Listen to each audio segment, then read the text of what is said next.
Hello, everyone, and welcome back to a Spark of Genius Flesh and Blood production. And we've been off for a little bit, but I am joined by my co-creator, co-commentator, co-caster, co-compatriot, Rob on the Hello. bottom there. I didn't forget the intro. Luckily, my brain Yeah, is. 3 weeks didn't weather your brain enough to Yeah, forget we that. Yeah. were. Yeah, in case anyone's wondering, we were in the Calling in Tokyo, the world premiere. It was super fun. Um, My a first lot time in of Japan. Eric's second or Rob third? Oh, third third third time. time in Japan. Yeah. I was literally there last year, but who's counting? And Um, we're going again for Worlds? Probably not. I mean, never say never, Never say but. never. Yeah. Yeah, so this limited format is obviously something we explored pretty in depthly at the event, and we've been drafting quite a bit here up to the national season is going to be a mixed format. Nats is like pretty close, about 2 weeks for the Americans, I think, like mid June, something like that, right? So Right. Yeah. hopefully this kind of primer. There are plenty of nice sealed, like this is how you win your pre-lease, blah blah blah blah. Not a ton with drafting in general with limited. Um, there are some good resources where I'll kind of put at the very end of the video if you wanted to learn more about kind of the limited format. But for now, we're just gonna give a bit of a primer to all three of the heroes. I've drafted all of them a couple times. Rob's played them all in limited format a couple times also to give kind of the thoughts and the ideas about how each hero kind of plays in limited and kind of key picks, possible bombs, pack one, pick ones, how you kind of want to build your deck, possible ratios, all that kind of fun stuff. So it's not going to be a super long in-depth video, but it's going to be a bit of a primer on all the heroes. So Yeah. We'll hopefully try to keep someone it can, concise so it's not yeah, too we'll try. overwhelming. Yeah, we'll try. You know us, though. Yeah, of course. So Rob's going to start us off with new, and then I'm going to talk a little bit about Zen and Enigma. So Yeah. why don't you take away with new So, here? New's the character I played the most at well, in Japan during the sealed events.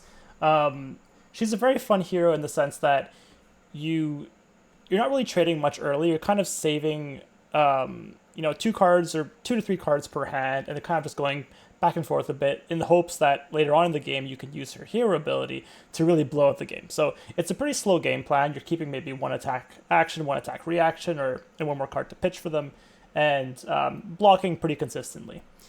And then the main goal, of course, is to use her transcend ability or her chi ability, and then you play all the blue cards from your opponent's mana stone.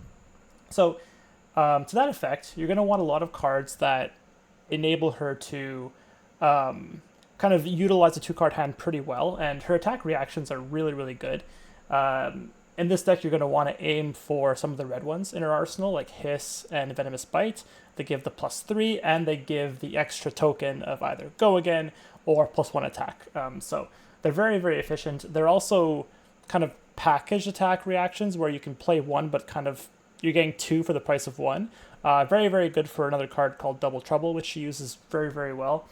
Cards that aren't as great, I guess, would be the red Intimate Inducement, a bit of a trap, but it's only +1, and the blue gives the same benefit, +1 as well. So you Mhm. can stay away from the red one. I think it's kind of a bit of a trap, but the red Hiss and red Venomous Bite are very, very good. And don't be too afraid to pick the yellow and blue attack reactions either. They're still very strong, but not pack one, pick one strong. But if they wheel, they're very, very good. Yeah, happy to see those on the wheel. Oh yeah, absolutely. In terms of the assassin cards, not the Mystic Assassin, so she has a lot of very, very strong 0 for 3s. The main ones, I guess, that you'd want to be picking up are the Desires of Flesh. So if this banishes an attack action card, gain 1 health. Very, very good. You're likely going to hit an attack action card in limited. So yeah, 0 for 3 that can potentially gain 1 health, kind of like a 0 for 4 almost. We also have the Pick to Pieces. Very, very strong.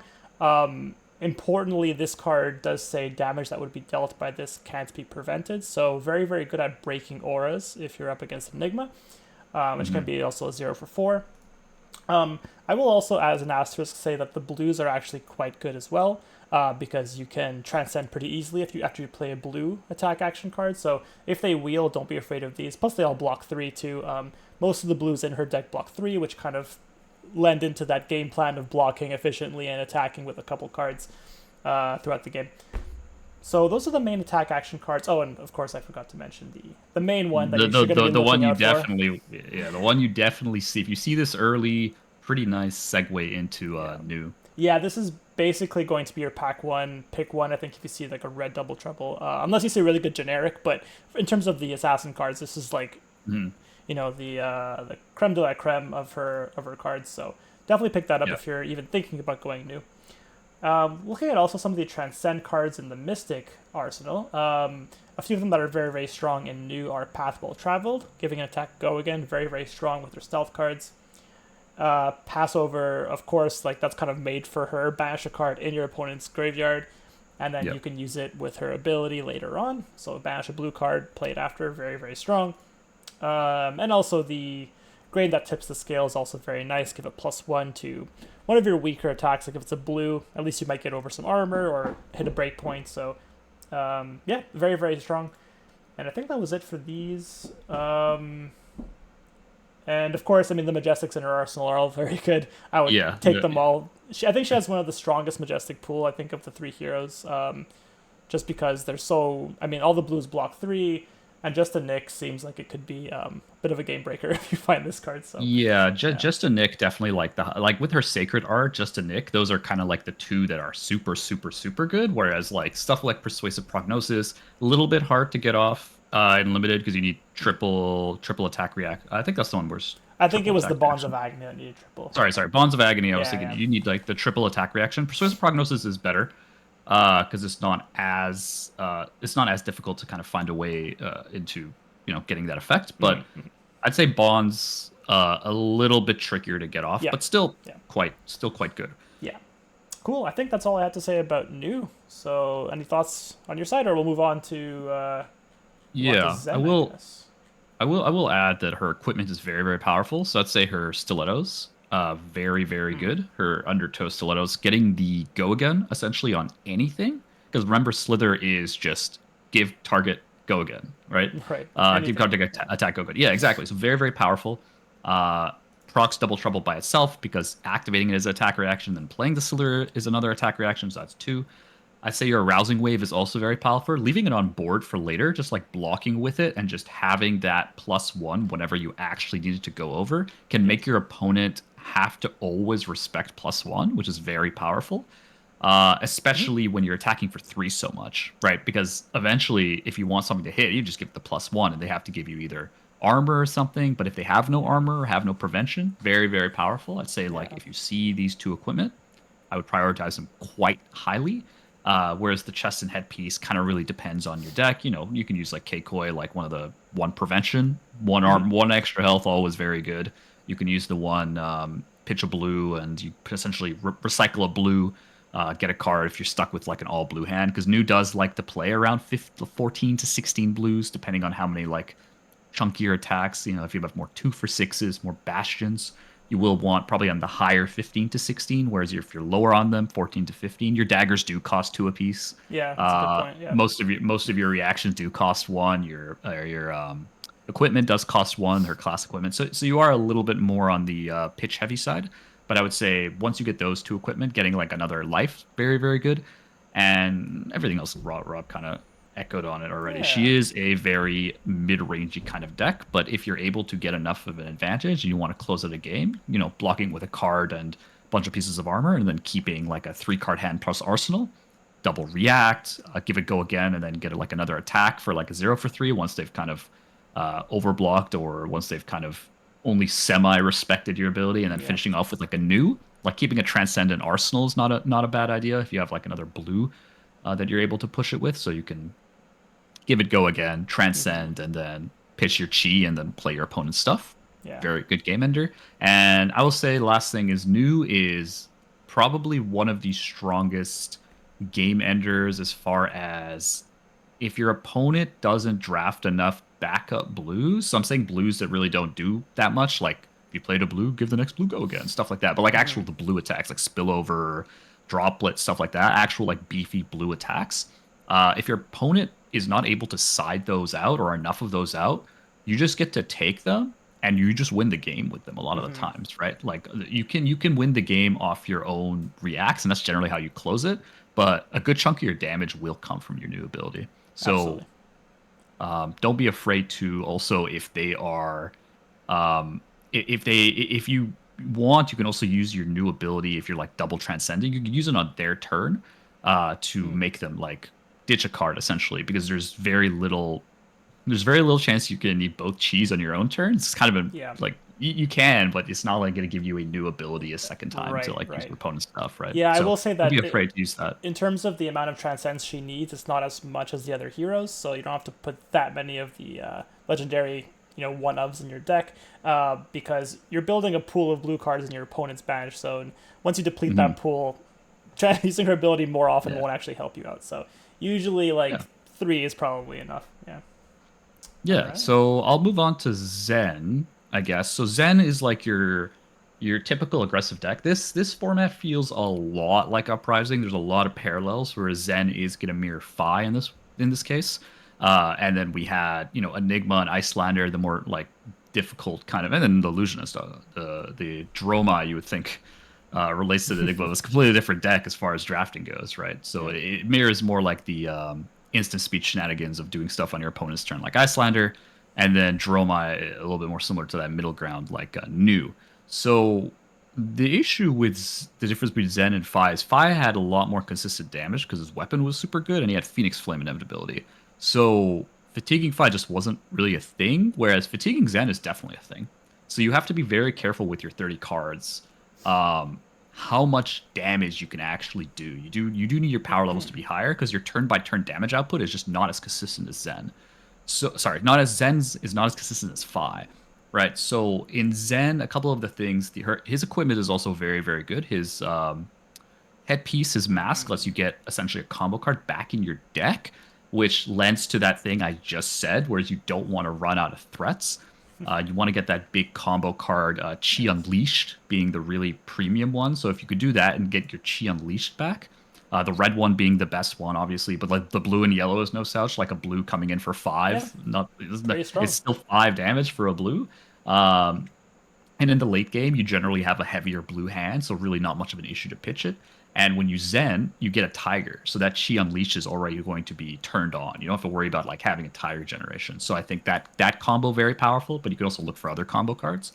And then your boots, your strides, creating a get out of jail free card when you don't have a Tiger generator, very powerful. I've used this like I've had this in almost all my drafts, Yeah. and I really, really love it because your turns are so different. Like you can't like variance hits you even if you have like one of the best Zen decks. You inevitably Absolutely. Yeah. will have a hand that doesn't generate. It just Yeah. happens. Because you have your And starters and you have your mid ones and then your enders. Like you have kind of all three, yeah, and you might get a hand where you're just missing that one crouching tiger to make it all come mhm, together, and the boots gives you that yeah. out.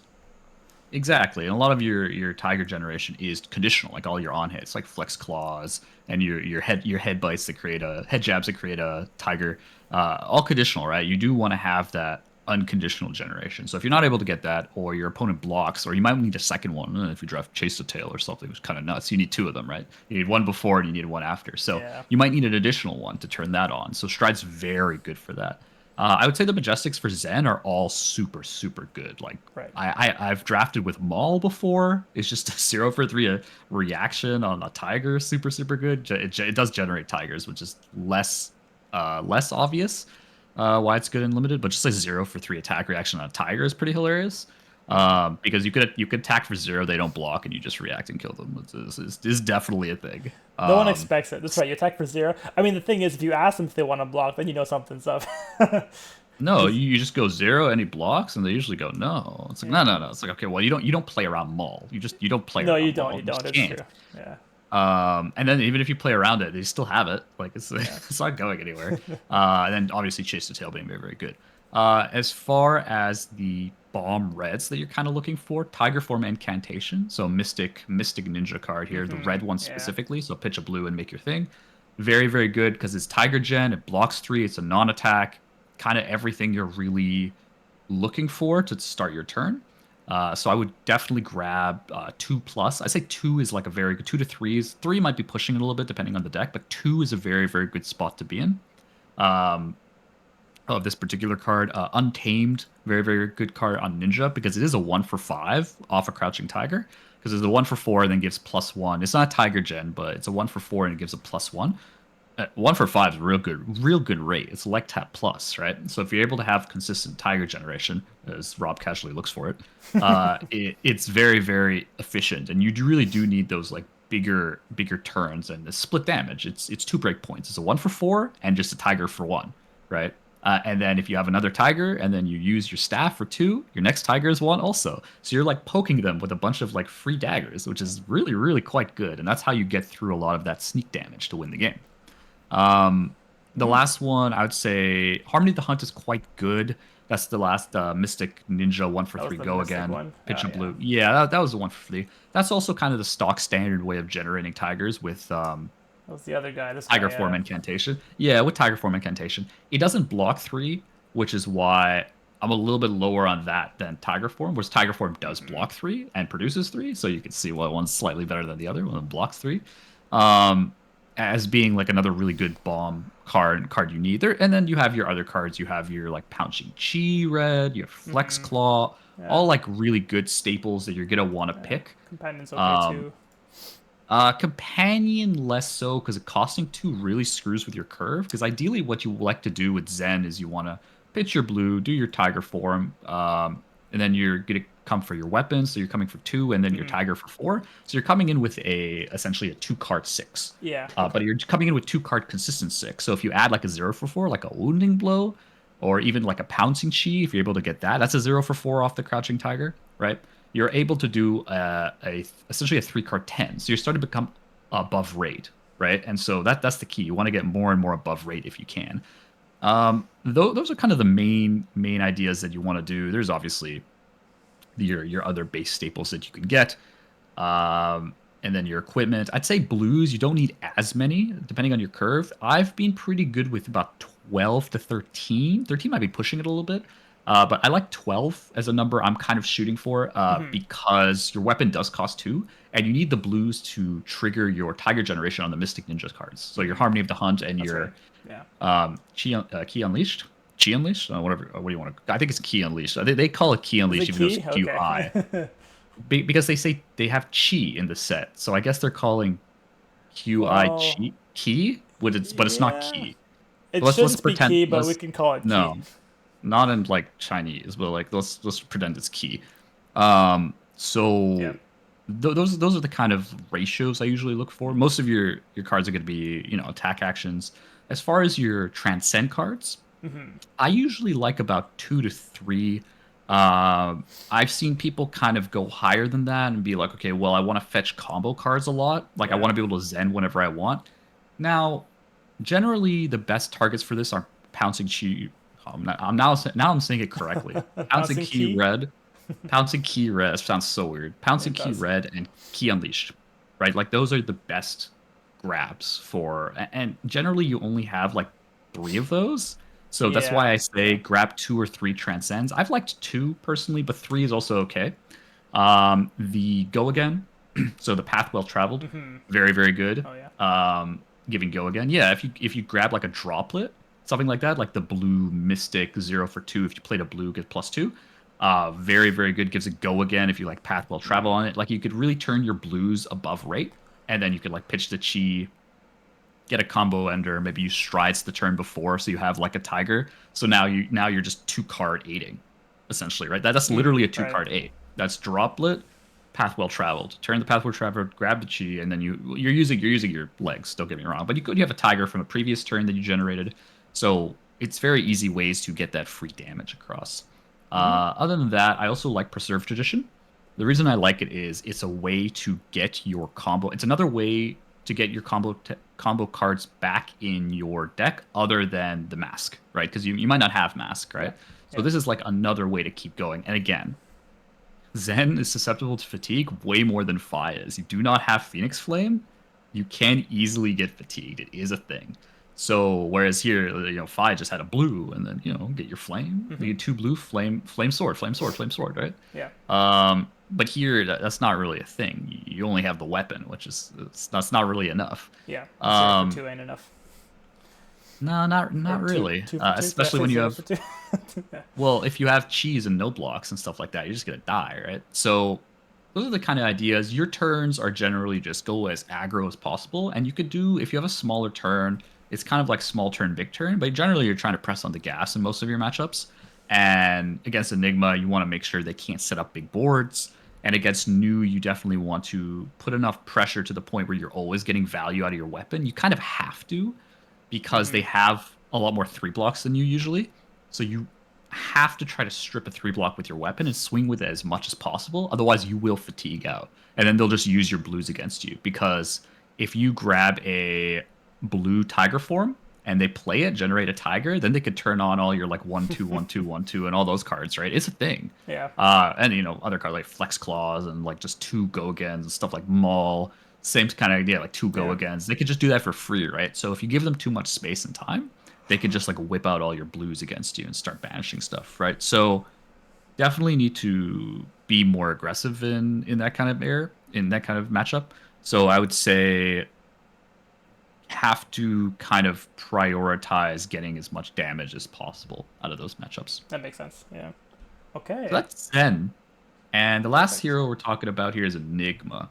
Enigma is real tricky here, but I think I finally am starting to get a better grasp on it. I've played about 3 drafts in Enigma so far, and the most successful draft is pretty stark, kind of the differences here. And so for Enigma, very different kind of build and play guide compared to New and Zen, right? So as far as the equipment goes, you do have your rousing wave, so your arms, very very good arm piece. It's essentially you flip ward one and you get the +1 counter. And the main difference between that and Aqualapse, right, is you get the +1 counter, or maybe it's the Aqua Seeing Shell. I don't know, the Aqua arms.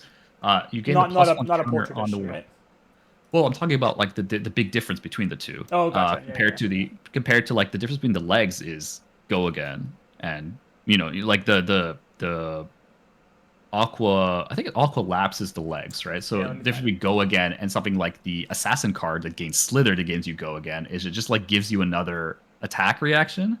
Um, but like that's really only great for double trouble. It's still a very very good card. I'm just talking about like the differences, right? Yeah. Absolutely. Um, Whereas you really do need it for double trouble. But here, the difference between arousal wave and the +1 is, well, arousal wave gives you +1 counter, right? And Cosmo says you only get like you need to get the go again. You need the +1 counter, right? So if you read the actual like Cosmo weapon here, so the +1 counter specifically is very very good. Now the headpiece here, truth be told, very good headpiece. However, I'm starting to like the other headpiece better. The one you pitch three, you flip it up, and you get to recycle because you have a lot of blues. And getting a pitch source, and I'm one of my local May, one of my locals actually. I'm not gonna take credit for that one. She kind of Yeah. made me realize that it's better than I once thought, and I liked it in general. But essentially, a lot of your cards rely on if you pitch a blue, do something, right? And you don't always have a source to pitch the blue, like the pass washed away. I think the D react, like the one that's like three. It's like Oh. it's a 2 for 3, like a Yeah. 2 cost 3, and then if you played a blue, it goes to 5. Yeah. Man, I hate that card. I really, really dislike that card. Yeah. Right. But like, you don't have that many swords unless you want to like play your Mystic wards, your Mystic instants out of hand and block with them. Yeah, that's a source. But sometimes you don't have them. You don't always have them, Yeah. right? So it just gives you like a one. You have a blue, and you're gonna have a lot of blues in Enigma. A lot of blue. Flip it up, get a card back. You get an armor, and then you get your source. So your haste shelters, the ones that are like, if you don't have the blue, it's a ward 1 versus a ward 4. Big difference. Or the vengeance. Again, waning vengeance. If you don't pitch the blue, you don't get your spectral shield. So big reasons to have blue and pitch. So I actually kind of like the other. I think The it's not headpiece. the Aqua Seeing Shell. Yeah, but well, Truth Retold is the Enigma specific one, but I actually kind of like the other one more. I think it's the Aqua Seeing Shell, but don't quote me on that. It's the one where you pitch and you flip up. There's only one that does that, and draws you a card. So I actually like that one quite a bit more.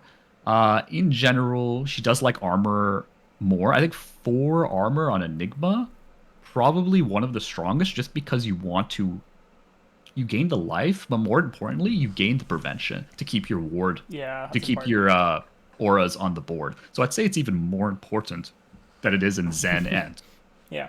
New, just because like that defense helps way more than you think it does Yeah. when you have Exactly. big board.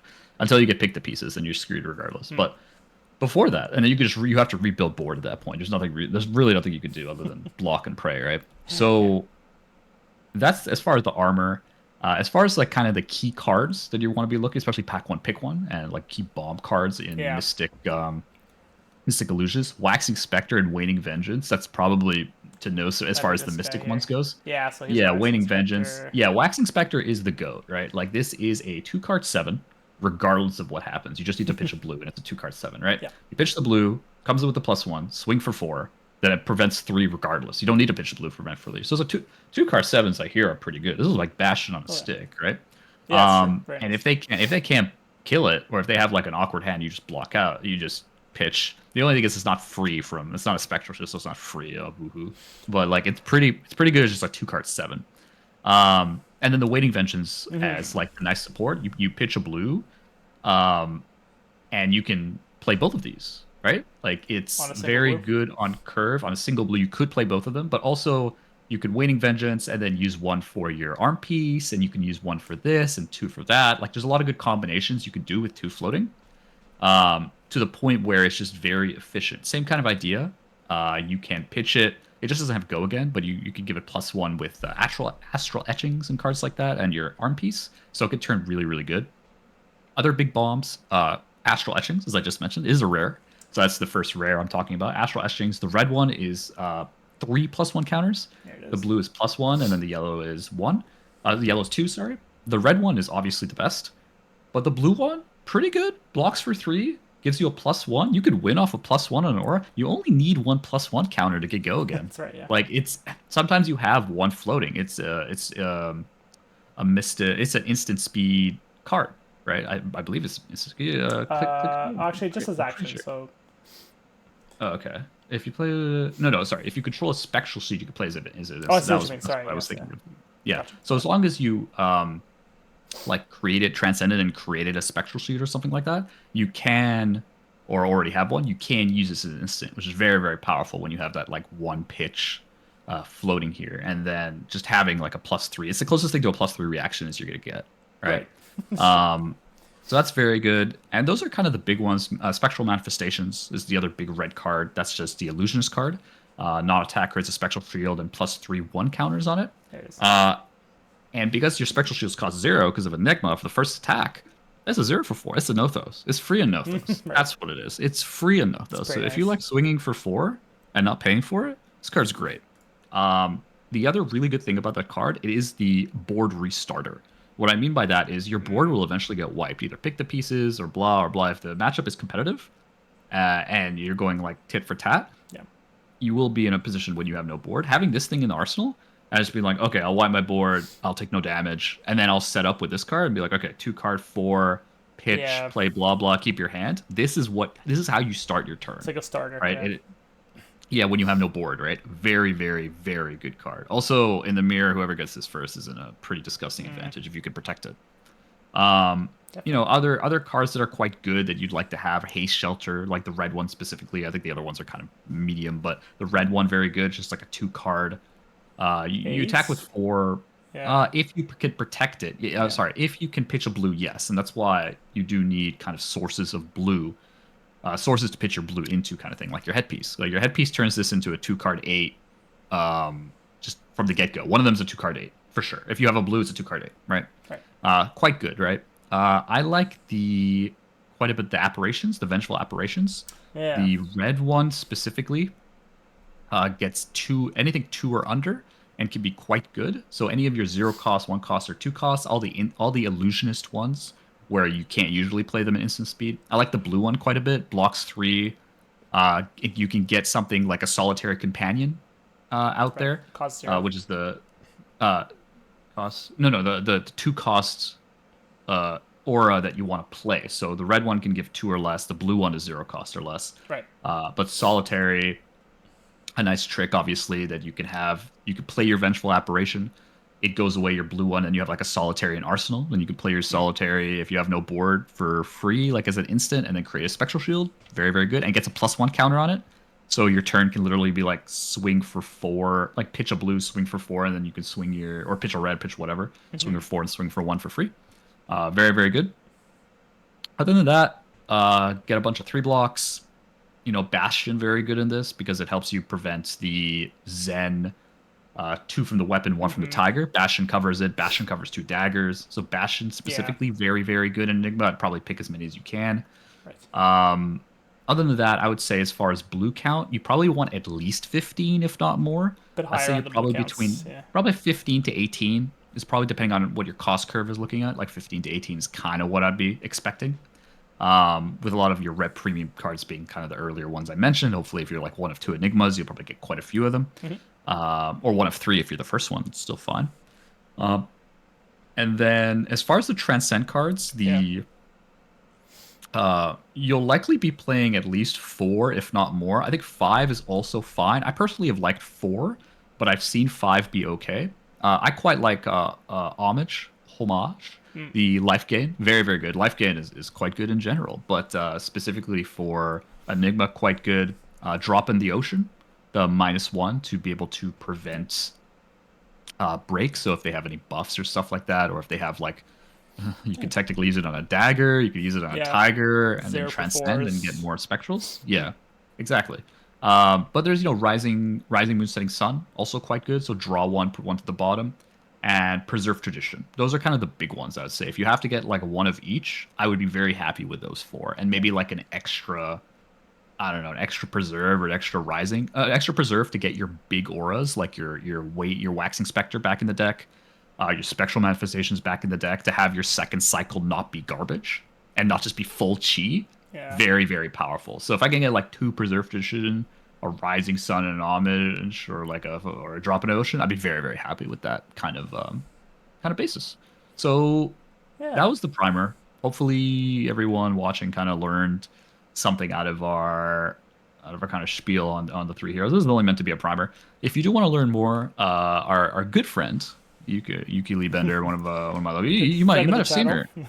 You might have seen her in some places. She's done pretty okay. She's been I around. hear Yeah. she's I hear she's like slightly better than casual as far as like the events she Just does. slightly. Um, Yeah. and if you go to her Patreon on the Bobble, she has a full tier list available to all patrons that she told me about earlier. And you can just sign up to On the Bobble and check out her free tier list of all the limited cards, which is super strong. And then she has more detailed content for limited she is coming out with for the paid patrons. I highly recommend it. I have drafted with her like 6 times in the last 2 days, and she's 3-0'd a whole lot of pods. Yeah, she knows And her I would stuff, take that into account. especially limited. Yeah. She does know her spot. She does know her stuff. So if you want that, check. We'll have the link in the description. You can check that out. Fab did a bit of a primer. I think I forgot who wrote it. They did a bit of a primer on 2. Similar kind of information, very, very short. But if you want some more detail for your Nats upcoming season, check that out. And with that, hope you kind of appreciate the content. If you like this kind of content, feel free to like, comment, and subscribe. And for wherever you're watching in the world, have a good morning, good afternoon, or good evening. Bye for now.